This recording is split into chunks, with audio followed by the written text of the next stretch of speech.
Hey guys, welcome back to my channel and I hope you're all doing well today. So today's video is an injury update and to just fill you guys in on what's been going on. So we are now at the very end of July. We're going to throw it back, we're going to rewind back to the very start of May. Now I was training for a marathon and the Boston UK Marathon in particular. The idea was to do a marathon in the spring, which would then hopefully springboard me into the autumn events and whatever kind of was going on then. So about 3 weeks out, 3.5 weeks out from my target race, I started to feel some discomfort in my ankle. Wasn't sure what it was. I'd never experienced anything like that before, but just thought, let's just get through this last week of marathon training and then you can head into the taper. I consulted with my physio and he was like, just be sensible, just be mindful, but I'll see you next week and we can have a look at what's going on.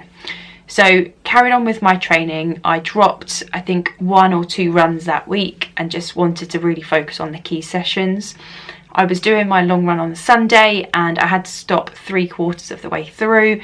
I was aiming for 20 miles that day, so you can kind of guess how many miles I was at, and I just had to stop. My ankle was like, you are not moving a step more. Tried to walk, run, and it was just like really uncomfortable, and I was like, no, this is not happening.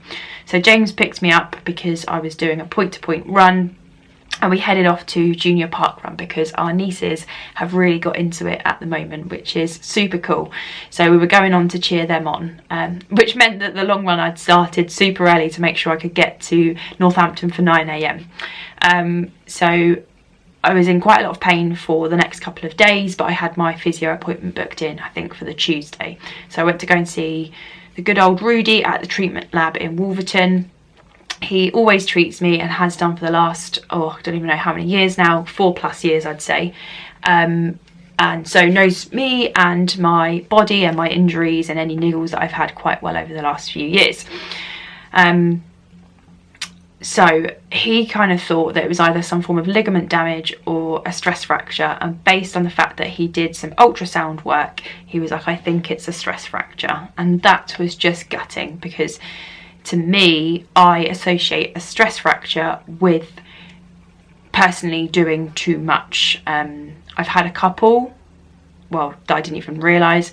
I definitely had one, and apparently a scan showed up that I've had at least 2 in my tibia way back when, and this is before I knew really what training was all about and how to train sensibly. So I think I'd had one, I'd come back too quickly, obviously not knowing what I was doing, and kind of maybe had caused more damage. But anyway, that's for another day. So for me, I personally feel like stress fractures are related to when you do too much training in a short amount of time, and I genuinely was like, I've not done too much.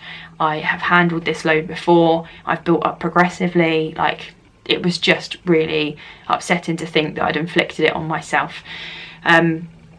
But Rudy gave me a letter, had to call up the doctors to get an appointment to then get an MRI. So managed to get an appointment quite quickly, which I was like so relieved about, because trying to get an appointment at the doctors is like gold dust. So that was step 1. Then I had the appointment over the phone and they said, that's fine, I'll refer you for an MRI. So the supporting letter really helped out with that. And then I had to wait about 2 or 3 weeks until I actually got my appointment date. So in that time, I was just limiting the amount of running that I was doing. I did none. Limiting the amount of walking I was doing, because it was like in the evening, I was really getting in a lot of pain if I was on my feet for any length of time. But I was like heading to the gym to try and just keep myself active and sane, if anything, because you know what it's like when you're a runner and you can't train at all. You're like, I just need to do something. Exercise just gives you those benefits in any form. So I got the date through for the MRI, end of June. So that's 7 or 8 weeks after I had stopped running. 7 weeks. Had the MRI, got my results a week later, so we're 8 weeks in now. So what we thought was a stress fracture was actually a fracture to the fibula bone. So in your leg, there's 2 bones. There's the big one called the tibia, and the fibula is the smaller bone. And this weight bears around 15% of your body weight. So this is what I think happened, is a week before I had to stop running, I was out on a trail run. and I remember rolling my ankle, and at the time thinking nothing of it. It was painful at the time, you know, it wasn't really painful, but that's the only moment that keeps flashing back in my mind. I remember, you know, my memory's pretty crap, so for that moment to stick out in my mind, I feel like that was what my mind and my body is telling me, that that's when it occurred. I obviously ran on it for a week and then it happened. So 8 weeks later, found out that it was a fracture. No damage or anything to any other area within that, so like no tissue damage, nothing. Everything else is fine in that area. I had just done a small break in the bone and it wasn't displaced, so it hadn't come out of place. So the healing just needs to be done on its own, just let it happen. So that's 8 weeks gone. Managed to get an appointment with the fracture clinic only a few days after.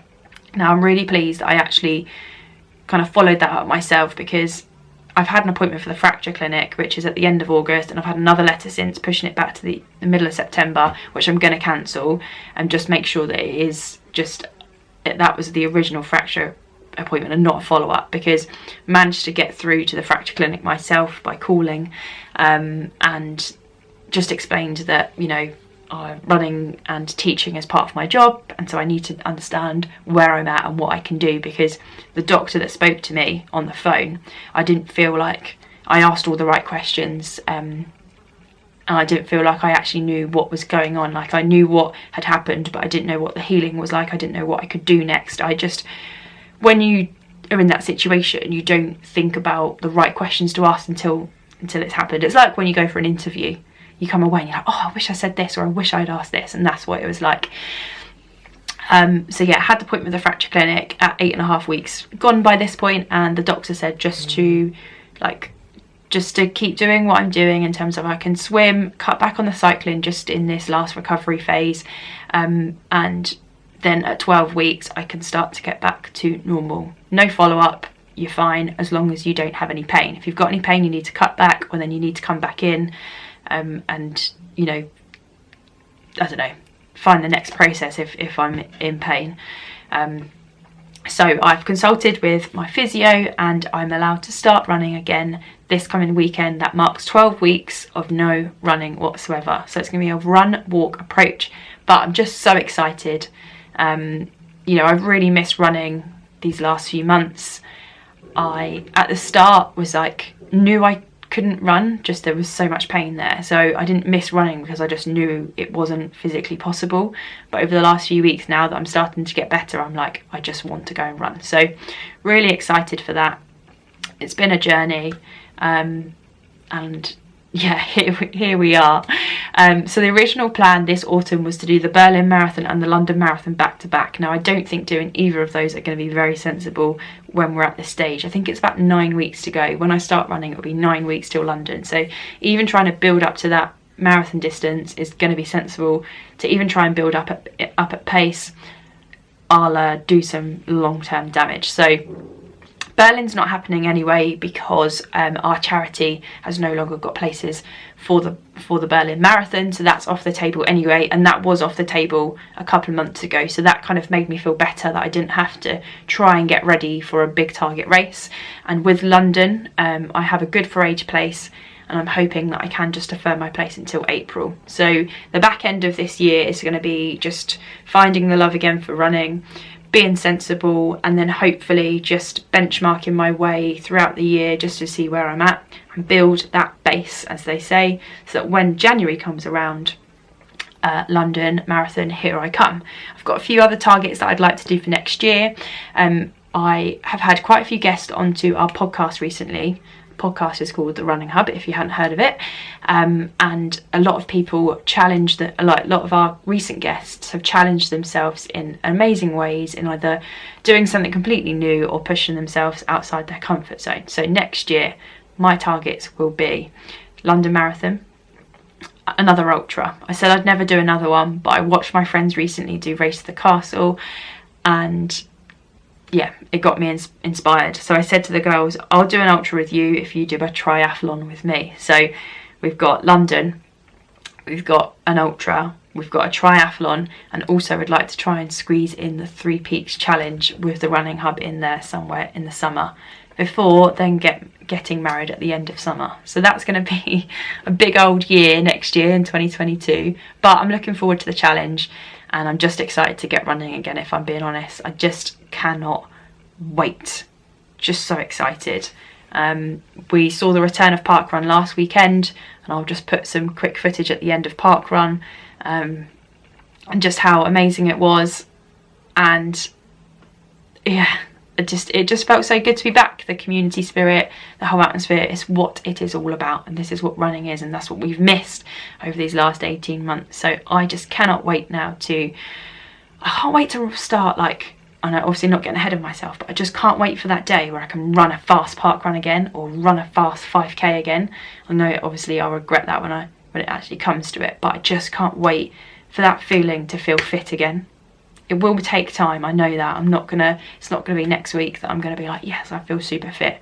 But I'm just gonna look forward to, you know, keep bringing times down and just keep building back up gradually over these next couple of months. So there we have it, the update. I've re-recorded this because I waffled in the one that I did yesterday. Still mid kind of waffled, but I feel like this is a bit better than yesterday's one. So that's the update. I hope your training is going well. I hope that you're enjoying running, training, racing, whatever you're up to. And I will see you all in the next video, because I'm going to do a whole week of training when I return. So how to return safely after an injury. So parkrun is going to be coming now, and I'll see you all very soon. So it's a week away from the return of parkrun, and my physio said that I can go and walk it next weekend as long as I don't run. I'm not tempted to run.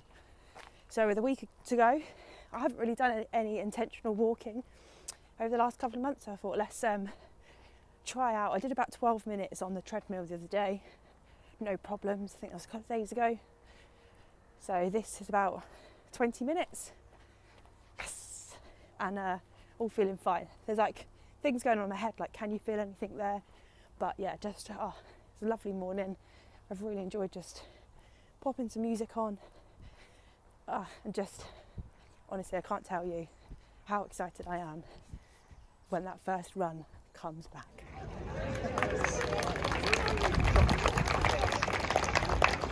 You're a comedian, aren't you? Okay, yeah, so wait for me to go down the front and do the timers. It's a wave. Milton Keynes and me, Milton Keynes and me. Woo! Welcome back, guys. I haven't seen it. Oh, Anna and I went there the other day, and it was like fairly disappointing, if I'm being honest. It's only yesterday. Is it? What order is it? I've forgotten. It is your barcode. No, I can't remember. And then that.